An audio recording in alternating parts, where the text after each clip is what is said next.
Okay. Can't say that. Why not? Because we're live. Because we're live. Hello. What can't I say? In mouth. You're going to have to do it like a mime, like a meme or a mime. Like, you can't say it. Oh, this. I'll write it down and show you. Hello, everybody. Welcome. We like to do the glass box thing, don't we? Yeah. This is real life. This is usually a conversation we go into Dean. No, Dean, we can't do that. Don't do this. Don't do that. I'll be at school again. Yeah.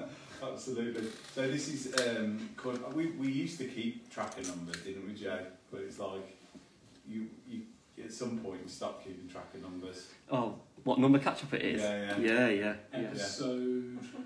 Like Simpsons. Yeah. Season 18. Yeah, season COVID. I'm 18. If there's any super fans, Jane Mullally. Yeah. I've got a track tally. Yes, I've done 17 out of 17. When we hit the big 20. Wow, I'd be really interested to know if somebody's watched all of them. Jane Mullally, we just. Jane Mullally, yes. Well done. So yes, welcome to our catch up. We've got a guest, which is someone you met before, which is May, head of housing and operations. So May's joining us to just involve herself in the catch up. She's been chomping at the bit. She's been nagging us every week. Please, can I come and go? Please, can I come and feel really nervous on the camera? So yeah, we thought May would join us. We like to keep the dynamic at 3.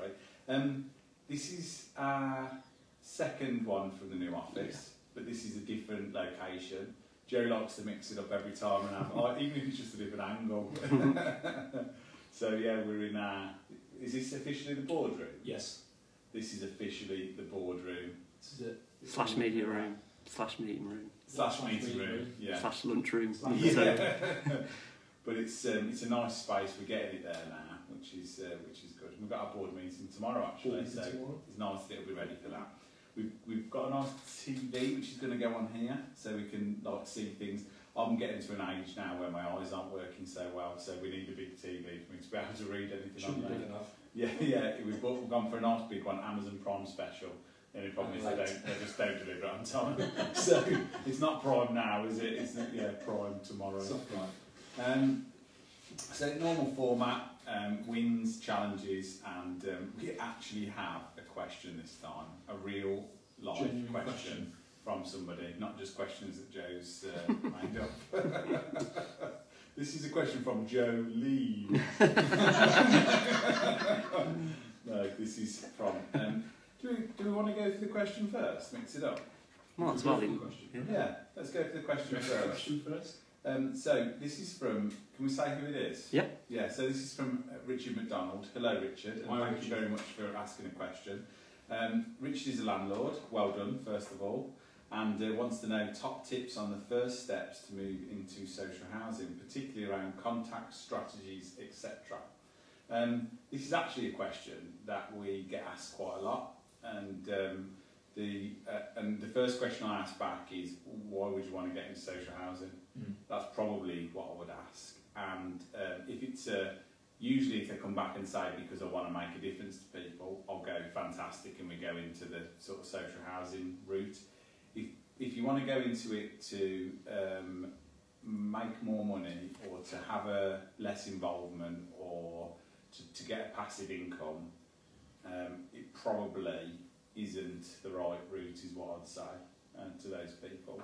But if you want to do it for the right reasons, and you think that it's something that you're really interested in, how would you recommend starting, Dean? I would say a couple of things I'm just writing down then. Probably think about from where you are, Richard, in terms of your landlord experience. We don't know what sort of landlord you are. You might be sizeable with a large portfolio. It might be just your first sort of buy-to-let or your first property. But think about how much you want to do within that space. So there are sort of sub-strategies within the social housing sphere that require less input, some require more. So it's probably worth thinking about your personal situation in terms of the time that you've got to commit. Like Gavin said, there can be a fair amount of time required to kind of build the relationships, understand the industry, get yourself into a position where you can kind of execute those strategies. It is a harder route to entry, a harder market to enter than conventional landlording. So I'd suggest consider where you are on that in terms of what time and skill set you've got available. Secondly, I would think about, have you got a particular passion for a type of cohort, for want of a better, is that the right word? Cohort? People, for a type of person that you want to help. So any particular experience or passion for, you know, homelessness or domestic violence or any of the subjects that we've talked about on the catch-ups. If you have, that helps because it just gives you some clarity of where to start those conversations. And then how do you actually, if you've got, you know, I want to do this level of involvement, I want to work in that particular sector, then it's about finding contacts that you can talk to learn a bit more about requirements. If you wanted to adopt our approach, it would be to be very open book around just receptive to what that charity, local authority, partner probably wants to achieve, and not, in our experience, designing one thing and saying that that's the way that it should be done. We just approach this whole thing just pretty open and learn a little bit about the detail of what they want to achieve, how they want to do it, and try to build a solution around that. What would you say though, May? Your position in local authorities, previously with charities, a new landlord comes to you, how would you want a new landlord to approach you if you were building a housing service? Well, this depends what someone thinks they mean by social housing. But they mean kind of low cost housing, which you could do as a private landlord, couldn't you, if it adds up for you? But like you said, whether you want to be a kind of volume provider, I suppose, like some of the housing associations are very, very big providers now, or whether you want to be more in the kind of supported housing realm, you can provide like small units or shared units with smaller organisations, and that might be an easier route for an individual owner, because they could talk to one charity or one small organisation rather than thinking of a sort of bigger, like I say, it depends on the portfolio, doesn't it? But I think that might be a better fit for an individual or a small number of people with a smallish portfolio. That's a good point. So, Richard, let us know what the situation is and and how many properties you've got, and we can maybe be a bit more specific about that. May's point though, if you are a large, I think there's something in this. If you're a large buy-to-let portfolio landlord, so let's say you've got 10 properties, and you're at the point where you want to do something in terms of a give back, just rent one to somebody in receipt of housing benefit or somebody on a waiting list. It's as simple as that, really. It's about, if you've got that position where you haven't got to be all about the money and all about the strength of return, and you're fortunate enough to be in that position, then what can you do to just rebalance that social sphere and provide something for somebody, or give them a discount, or do something more sustainable for people? So you don't have to necessarily be a support provider or get into local authorities. You could just benefit the social housing economy by choosing a different tenant, really. Yeah, definitely. And the only thing I'd add to that is partners. If you are providing your house to anybody, make sure you know who it is you're working with. Make sure you know them well, what they're about, what their values are, before you go into that, because it's something that's important to you. It's your investment, it's your property, and you want to make sure that they're in a position to be able to work with you and use that asset effectively, is what I'd say. Good question. It is a good question. Good question. Yeah, good. So, big wins, current challenges. So we've just issued out a brand new video. Joe sent it out now, which is all about the office. Joe's done a fab job of doing a crib style vid. Bit too much of me on it though, Joe, you know. And that must be a lot of me for me to say that. But yeah, no, it was really good. And we did that because it's been quite a big move for us, changing offices, and it's had quite a big impact. So that's been sort of settling in. How are we finding it, guys? What do we think?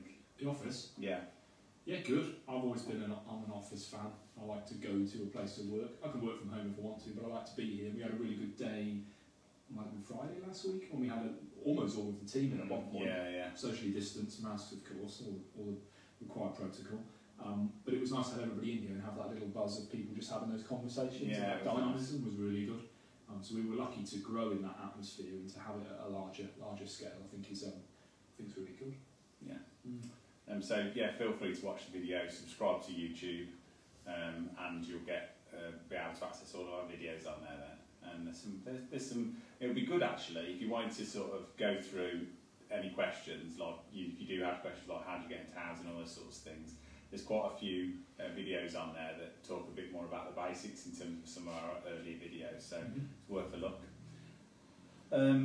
What's next on there? Well, what else is going on? What about you, mate?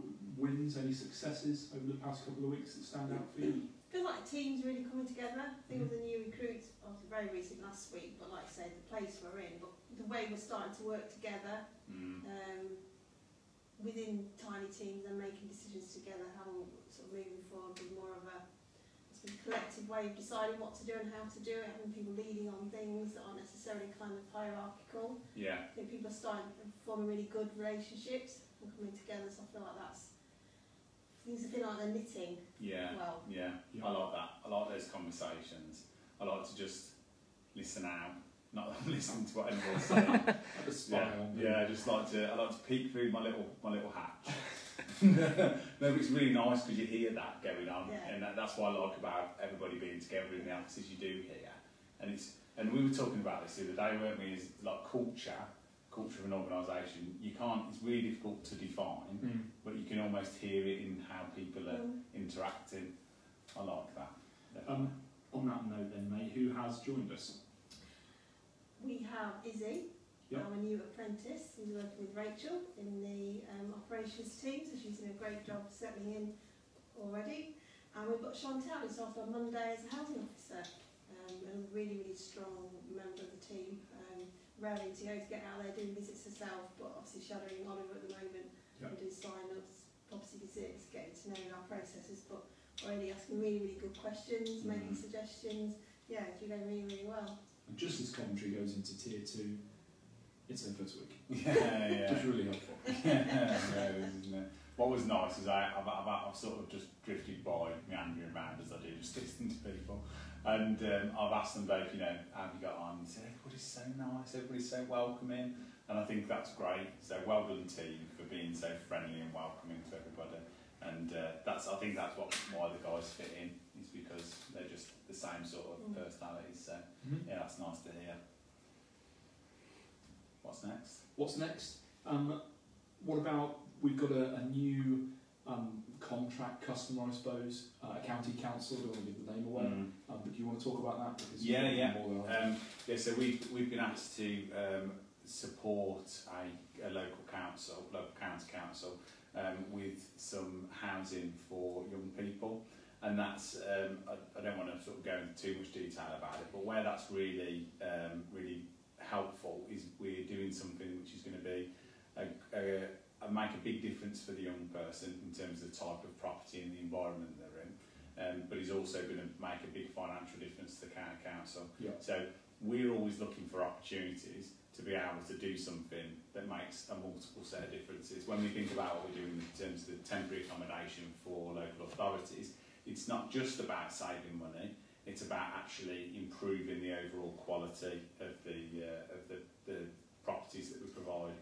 And we had some nice feedback from Coventry the other day regarding the standard of the properties, which is really good, because that is fundamental. So, and some of the feedback on that was that, and you'll know more about this than we do, May, is for those that don't know, if you are in a position of temporary homelessness and you get an offer for accommodation, in some local authorities, depending on the housing stock and the way that process works, you may get like one offer, right? And then if you decline that offer, you're in a position of intentional homelessness is how it could go? Well, the local authority would have ended their duty to you if you refuse their offer of housing, I think when we spoke to Coventry, quote me if I'm wrong, nobody's refused any move-ons that we've been put forward. So I think we're at 24 move-on properties now, and every time one of those has been suggested to a family to move into, there's never been a refusal or any apprehension to move in, which I think is a real testament to the quality of what we're providing. And we know the kind of the price, the size of the houses, the areas we're providing them in,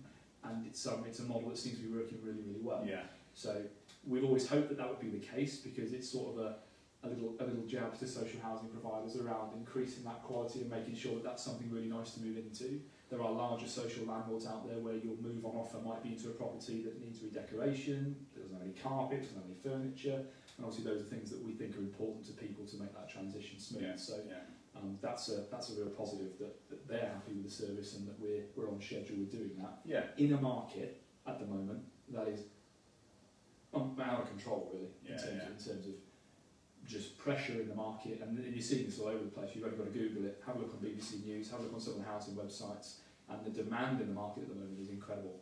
So to be able to be on track and still be competitive out there is a really good position to be in. I mean, we're viewing properties and before, I mean, we've seen a property come up on the market, and the next day when we've gone to view, it's already gone. Yeah, they're gone. And these are for properties to rent, properties to buy. It's just, I've never known anything like it. I don't know if you have.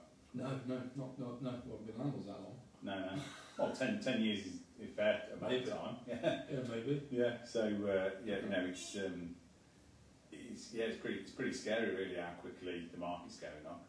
That we don't tend to speculate too much as to whether it's going to go back down or there's going to be a correction at any point. But there's lots of talk about that. So, and where there's talk, I think people are getting a little bit of sentiment that they're getting a bit more nervous. But I think there's a cliff edge coming because they've got the stamp duty relief at the moment, which is provoking that activity around people stepping up. So you're going, well, would I rather spend 40 grand extending my house, or would I rather just move at this point and take advantage of the reduced stamp duty? You know, put my equity into a next house and go off a housing level, and that's fine. But I saw some commentary in the news last week where solicitors they're under so much pressure at the moment. Because obviously a lot of them are on furlough, so there's some staffing that's been reduced. Yet the housing market's gone crazy, so they're so busy. They're saying if you don't get your offers accepted by the 1st of November, we won't have time to conveyance them by the end of March. Which got me thinking, what happens then when you've got chains of people, you know, 3 or 4 people in a housing chain? Any one of those people can't get their case through by the end of March, the whole thing will fall over because people will have to pull out and actually go for this house now because I can't afford the stamp duty. Which got me thinking either that's a hard and fast deadline, or there's got to be some sort of extension whereby the government goes, as long as you had your conveyancing starting before December, then we continue the benefit. So that's a lot of uncertainty to have over a 3-month period in a housing market when furlough comes to light in 7 days' time. So it's an unbelievable set of circumstances to be thinking about buying housing in at the moment. Me and Dean were looking the other day, the last stats that we saw, sort of official stats on the Gov website, were 9.6 million people on furlough. And that's quite a scary number still. And we said assume 10% of them are in an unfortunate position where there is no full-time work for them to return back to, and the new job support scheme doesn't stack up. That's 1 million people. It's 1 million people, that would be unprecedented in terms of the impact that could have. And it does feel to me like we're not really talking about it. We said that, but we're not really talking about it. We're arguing about the things that are picked up in the press and the news about was it 60 million or 65 million, not really everything that sits under that, which obviously some people are worried about. But we're talking about the argument, aren't we? The personalities and all that business rather than the real tough stuff. What is actually going to happen on the 1st of November?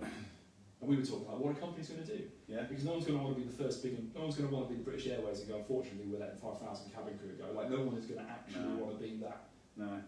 You go back a few weeks and there was a few, and obviously there was the big sort of collapses at the start of lockdown and things, weren't there, in terms of Thomas Cook and things, wasn't it? I can't remember. Thomas Cook. Thomas Cook or Thompson? Thompson. One of them, And so I think it sort of settled down, and then a few people made some selective redundancies, but employers are still using the furlough scheme. Totally, and the civil loans. So there's a lot of uncertainty. I think I saw some marketing from an agent the other day similar to that, where they've got 24 weeks until the stamp duty sort of comes back in. 16 weeks average conveyancing, which gives you 8 weeks to get your house bought. And I thought, talk about creating a pressure cooker. And so it's going to be a really interesting, intense is the word. And in that market, we're looking for houses. But this is the thing, you can't stop. No, you can't. If you're doing what we're doing, you can't stop. It's not like in that situation, less people are becoming homeless or less people need. That hasn't gone away. No, we've got contracts that deliver that have to be delivered, regardless of the economy or the pandemic. We've still got to make that happen for people. That's our role. So we still need more homes. And more now than ever because of those things. So yes, we've got the contracts fulfilled, but the need's going to be there. So So what are we looking for? We are looking for 3 and 4 beds. Looking for 2 beds still. 2 beds, it could be 3 beds. So they need to be sizable 2 beds. So this is something we're thinking with when you've got this the market's pushing up a little bit, you're thinking, how can I be creative around using that property? Yeah. So if we can find very large 2 beds, do some small minor conversions to make them comfortable 3 beds, that's something we're looking at to still remain competitive. Yeah. So in Coventry? Yeah, in Coventry and in Eton. So we're looking to buy houses in Eton and at all rent, and those are for our long-term low-cost rent model. Yep. And we're looking for the same in Coventry, in terms of 2, 3, 4 bed houses across all across the city to buy or to rent. So if you're thinking of selling your house, or if you're a landlord and you're thinking of renting it out. Richard McDonald. Yeah, Richard McDonald, are you in Coventry? How to get into social housing, talk to us. And then please, or if you know of somebody in those same situations, then please let us know. Because we are in a position to be able to buy or rent. Can we talk about St Basil's? Yes. Yeah. Who wants to talk about St Basil's? You talk about I'll talk about St Basil's. Okay, so St Basil's who is St Basil's? A youth homelessness charity based in Birmingham. Did they grow out of Birmingham? Yeah. They grew out of Birmingham. Yeah. So West Midlands based, cover quite a large area around here. We've known St Basil's for a couple of years now, which has been really great. And we've had loads of help from their sort of senior leadership team and their chief exec, Jean, who's been awesome with us and really helped us shape our little business, shape some of the offers and make sure that we've approached local authorities and charities from the right way to build a decent quality service. So it's really nice that we're now actually working with them on a building in Coventry. Yeah. So a brief came about whereby they're providing temporary accommodation for young homeless people, and we've found a fantastic landlord with a really high quality house. He's based down south and bought a big building, an old care home, did a very, very expensive conversion on it, was hoping for a student market to materialise, that wasn't there. And Maria did a fantastic job building a relationship with him, and he was happy to enter into a programme with us. So there's people moving in now, I think. They're gearing up. Gradual programme, people moving in. Yeah. There's a bit of staff, people get people used to living there, so it's a gradual process. But yeah, you almost want to be there when they move in. The wow factor. Yeah. But it's an excellent building, really good quality building. So it's really nice to provide that, and we obviously take a lot of responsibility now throughout the next few years in terms of looking after that building, making sure that it delivers for the people in there and for St Basil's, and hopefully that's going to lead to more work that we can do. New client group for us, so we've not worked with young homeless before, so that'll be nice to see how we can do some impact there and see what difference we can make to young people. Yeah. Particularly, getting involved now in what happens to young people when they move on, because their local housing allowance rates, being a young person, are obviously more challenged than a family, for example. So we're going to get probably more involved in some move-on modelling, which will be really interesting. So that's a nice thing to come off. Richard McDonald, that's 2.5 years of building that relationship. So it's a lot of time and effort to put in to get yourself to a position where you can build that trust and demonstrate that you can execute this correctly. So that gives you a flavour for what we're. They are fantastic, just a fantastic charity all round in terms of the leadership, the ethics of what they do. Everybody you speak to about St Basil's says, "Oh, they're brilliant." Yeah. And when you get that type of reputation, so we're very, very fortunate to be able to be in a position to work with them and get support and guidance from Jean. She's very generous with her time, probably too generous, I'm sure. Yeah, but we're quite needy. Yeah, we are needy. But, she'd probably say the same thing. But she has been really good in terms of guiding us in the sector, refocusing our priorities in terms of who we should be helping. Yeah. And it's been nice to be able to pay that back in terms of delivering a quality service. And one of the things we always do whenever we've delivered a project is ask for feedback. Yeah. And we asked for feedback, and it was really positive. And I don't know if we put people on the spot with that, but they usually say good things. Yeah, probably do. Well, people find it uncomfortable to give not negative feedback, but direct feedback without trying to plan it or think about it. And we do ask for that, and maybe if we gave people, it'd be interesting if we gave people a couple anonymous a couple of days to think about it. Don't tell me now that it's good. Just really think of what problems you can find. I do like that though. Like we're really open to the concept of constructive criticism, feedback, because it's what drives improvement. I was talking with Amelia earlier, and we was talking about the idea of sort of problem solving and critical thinking, and so that very nature, you have to identify problems, so you have to be looking for things that are wrong to improve something. You can't improve something unless you're critiquing it, because how could you? Because mentally you're thinking something could be better with that, so therefore you're saying what's there isn't good enough, or it doesn't meet the bill. So I like that idea that we're open to challenge. So all of our contracts out there, come and challenge us. Speaking of challenge, local lockdowns, Tier 3 trouble, have we felt the impact? So in the news today then, that Coventry's gone to Tier 2. What's our response? What are we going to be doing? How's it affecting us? Okay, so our immediate response is to review our own risk assessment and action plan, which we're doing regularly anyway, and we've done that today. I think because we've got a lot of staff who live in Birmingham, they're already used to kind of living and working in a way that's compliant with what's been happening in Birmingham, so that kind of helps in a way they're comfortable, they're confident, but obviously we've got a job to do making sure that they're safe, they're still confident. So Beth and I have gone through our risk assessment again today about how we're working in this building, how people are working out in the town. Beth's gone through with Oliver and Chantal saying what visits are essential, what do we do. There's some things we still want to do safely, because who knows what's going to happen in the next 6 months. We can't not be going into houses, can we? There's certain things that we do need to do safely. So we talked about how we would do that with residents, how we would communicate with people, when we're booking visits, just prior to the visit, when we get there, all that kind of thing. I think a lot of people are used to that, but we don't want to become complacent, do we? We need to keep remembering to do it. I think a lot of what I've been pushing as well over the last few weeks is doing things digitally where we can, where people have got the access to Wi-Fi or the devices to do things. So there's so much we can do around communicating. When people move into properties, we don't need bits of paper. We've got a phone, we can communicate like that. We can limit the face-to-face contact, but actually still talk to people a lot. If we talk about rent, if we talk about benefits, if we talk about repairs that need doing, we can have good relationships, as Kate proves. Home, but talks to lots of tenants all the time and knows what's going on. So it's, in a way, it's pushing us to do that. So we're looking forward to tougher times, to the winter, to Christmas period.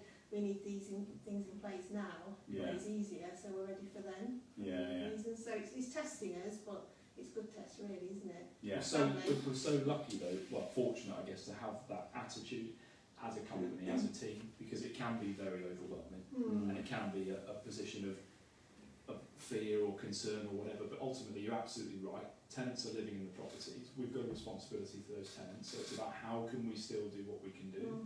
Digitisation, fantastic idea in terms of still being able to deliver a service without being at risk, but you've been on a couple of the calls with the Baxter Williams calls. I did one, and you're on panels basically with guys running very large housing associations and companies, and we've got that ability at the moment just to be able to pivot quite quickly and make decisions on if we need to, which is an advantage. It's something we've got to try and keep. If we grow and we get larger and those contracts get more diverse and the buildings become more complicated, how do we maintain that ability to still be a little bit agile when we need to? That's people again, isn't it? It's the kind of culture and mindset, as well as the size. Totally. There's a couple of challenges. Any questions, Joe? No, plenty of people coming on there. We had double figures at one point. Wow, I think that's only the second time ever. Right, so there we go. That's good. Obviously, now's prime time. Now's prime time. It's not Amazon prime time. It's always Amazon prime time. Sort it out, Jeff. Sort it out, Bezos. Absolutely. You were for it. They were slashing the prices, literally. Was it Prime Day? We were checking things that we wanted to order, and they were going down, literally, this hour going down, this hour going down. Suck the money out of you, and then I purposely never went on. Did you not? Because there's flash sales, I'm a sucker for them. I see it, I'm like, I need it. You don't need it. Have you guys seen Money Saving Expert? Martin Lewis. For anybody watching, let's get him on. Come on. For anybody that doesn't subscribe to that website, moneysavingexpert.com. Just made that up. It might not be. Go on and have a look, because from a if you need to buy anything or do anything or get new contracts for anything in your house or whatever, it's just got the guide as to how to get it as cheap as possible. You heard it here first, probably 10 years late. That's 10 watches. He sold his website. I know he has, but he's still editor, right? Still the brand. Yeah, he is still the brand. But what I like about it is they're really upfront about, any potential conflicts. We get money from this, you see it all over the website. And actually, it's still the best place to find out. So, there you go, Gav's tip of the catch up. 2 bits of irony there, though. So you have to subscribe to that website. So you have to pay to be a member of. No, it's not a subscription. You just That's all right subscribe then. to the email. Okay, that's all right. So what's And the then, second bit? well, Amazon Prime Day, wasn't it? We were saying a whole point of Amazon Prime, you get next day delivery. Yeah. A load of the stuff, we waited a week for this telly that we got on Prime Day. So it's not. Well, It's Amazon Subprime Day. Subprime. Subprime Day. It's clever. They're so clever. Like, what other company can create their own sale day that everybody knows about? That is like amazing. Yeah. The power of We'll Amazon. use it again next year, even though. Of course we will. We'll use it continuously. We must be in the top 10 list of Amazon Prime users. It's so easy and convenient. I predict a lot of editing of the regular references. Yeah. All the places are available. Yeah, no they're not. We don't care, we want Amazon to sponsor Catch Up. Bring us the TV. Get this out on social, Joe. So if there's nothing else, guys, anything else anybody wants to talk about? Everyone should watch the David Attenborough documentary. I've not watched it yet. Like A Life on Our Planet, Netflix, total watcher. I feel like I'll feel bad. You might, but you'll feel good at the end. Like it takes you on a journey. Yeah. Takes you on a journey. You can do something. Totally. Totally. Everyone should watch that. I'm interested to know. We're looking at that as a business. We've got nothing we can talk about really, but we're looking at our impact, our carbon footprint, and I just feel like it's never been easier to talk about that and make decisions to try and do something better about that. So it's become a consistent theme that we keep coming back to. Just having it as a thing that we talk about regularly has an impact. Like Joe was mentioning earlier, we're ordering some cards to send out to people, and Joe was saying, these ones are Forestry Sustainability Commission. I don't know what recycled paper.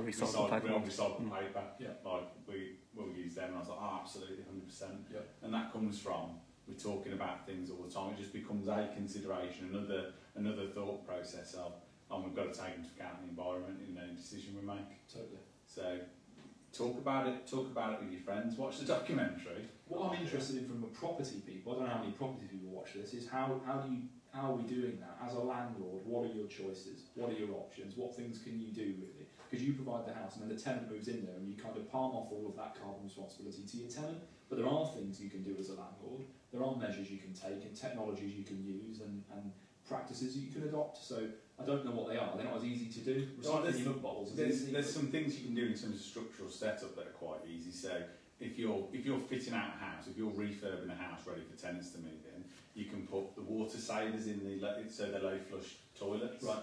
You can do low flow, the diffusers that you put into taps, which reduces the flow rate. You can put low flow shower heads on. Yep. All of these save water, and that saving of water is an environmental benefit because obviously you're not having to clean the water and things like that. You can go for LED lights. PIRs. Yeah, PIRs in rooms so they turn themselves off. Yeah. There's tons of things that you can do to structurally, in terms of the infrastructure of the property, that means that naturally it's. So why aren't these requirements? Well, they've upped the EPC requirement, haven't they? But it's still such a low rate. Why is it D? It's E. Is it E? You can't run anything out that's in E, I think. Yeah. It's got to be better than E. Yeah, so that's still rubbish. Yeah. So think about that because it's your conscience at the end of the day. Reflect the housing stock really. A lot of us live in quite old houses, don't we? Yeah. Quite a lot of investments, I suppose. But then that is we play this with cars, don't we? Yeah. Is it better to retrofit an old house? What's the carbon footprint of retrofitting an old house versus building a new one? Which is actually better for the environment? I think retrofitting PIR lights has got to be better than building. Oh yeah. But when you think about all the things you can do, you're limited. Not even say you're limited, but I suppose the standard reflects the fact that a lot of people live in old properties. Yeah. Because newer properties have got far better ratings. But often residents are concerned about the cost of heating, the cost of fuel. Now, I think that is it's not good that it costs a lot, but it is good that it focuses the mind on how you're using energy, how much the property is. Yeah. energy shouldn't be cheap, really, should it? No. Think about it in terms of the environment. No. It should be a... I mean, if any of you want to just pop into the office at 7 o'clock in the morning, you'll see me working by lamplight, energy saving bulb lamp candle, with no heating on. You could use a candle actually. It's your positions, it's your world. Is a candle better? It provides light. You've got to make it though. You're not going to make it. I'm sure Amazon do candles. On that note, great stuff. Thank you guys. Please join us next time. Any comments, let us know and we'll answer. Thank you. See you later.